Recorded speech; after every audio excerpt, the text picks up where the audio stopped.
Listen to me. As a movie fan, it doesn't take a lot to sell me on a movie.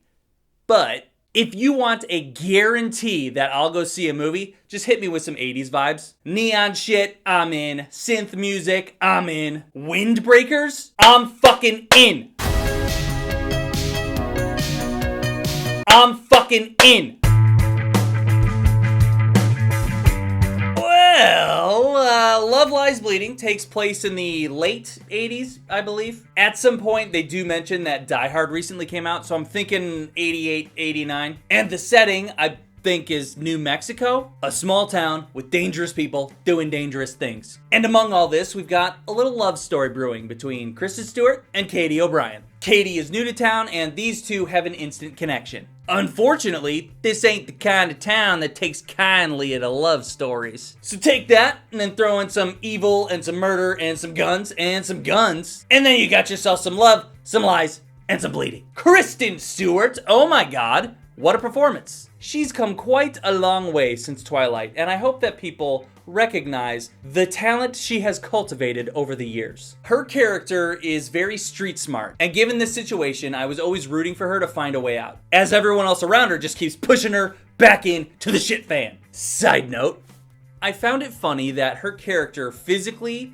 is the weakest character in the movie, and somehow she's the one that's stuck dragging bodies around the most. And as good as Kristen was, the standout performance was Katie O'Brien. Holy shit. I know that I've seen her in The Mandalorian and Quantumania, but I don't seem to remember her being this absolute unit. She is a goddamn beefcake here. Beefcake! Beefcake! Beefcake! Beefcake! Beefcake! Totally shredded. This character is a bodybuilder that slowly becomes more and more unhinged. And as she continues to lose her shit, I kept thinking to myself, she's absolutely huge and she travels from town to town trying to help people out, then uncontrollably acts out in violence. Is this an A24 twist on The Incredible Hulk from 1977? I hope that this performance just catapults her into stardom and more roles in the future, because she was fantastic. Ed Harris is the big bad evil guy in this. He's Kristen Stewart's dad, and he's a scary dude. Intimidating as fuck. We all know that Ed Harris is capable of great performances, and I'm happy to see that he still got it. Honestly, he freaked me out. Unpredictable, scary character. Also, quick shout out to Dave Franco. Every time he pops up in something, I'm always surprised, yet happy to see him. Even if in this he was a horrible piece of shit. I liked it! Liked it a lot. I might even love it. When you see that A24 logo pop up before a flick, you know you're gonna get a high quality indie movie made by people looking to tell a good story in a creative way. And that's exactly what you get. The cinematography and editing choices here, they were very well thought out. There was barely any exposition in this. And that's because the camera told us who these characters are. Visual storytelling. It's the best way to do it. Ow. They also did this cool lighting thing where anytime a character thought of a memory, it was red. Red ass memories, and it looked awesome. I loved it. Were they red because all the memories were bad memories?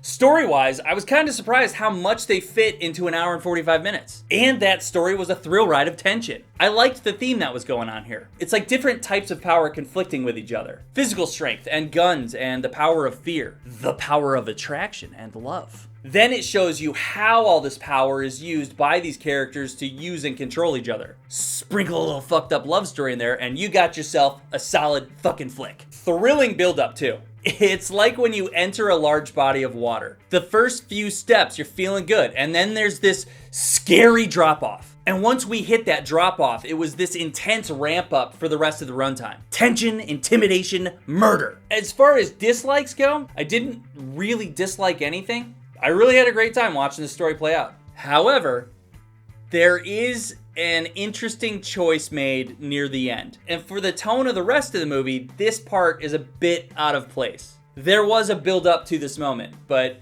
this moment, they went so big with it. I do think that this choice serves the story and the character well. And I really hope that people don't read into it too much. I think people might take the symbolism and blow it up.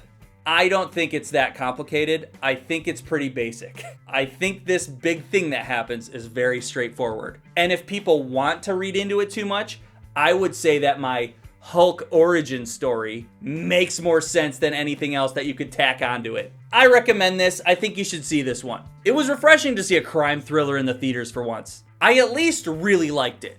Pretty sure I loved it. I'm probably gonna have to watch it again. Yeah. Okay, see ya! Subscribe!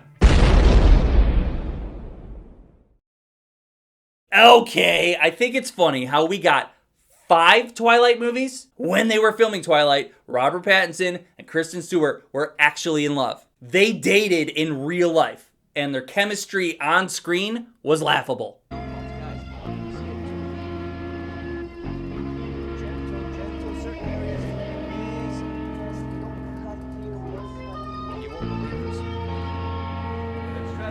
It only took 1 minute for Kristen to have better chemistry with Katie than 5 movies of Twilight with Robert. Sparks, not sparkles.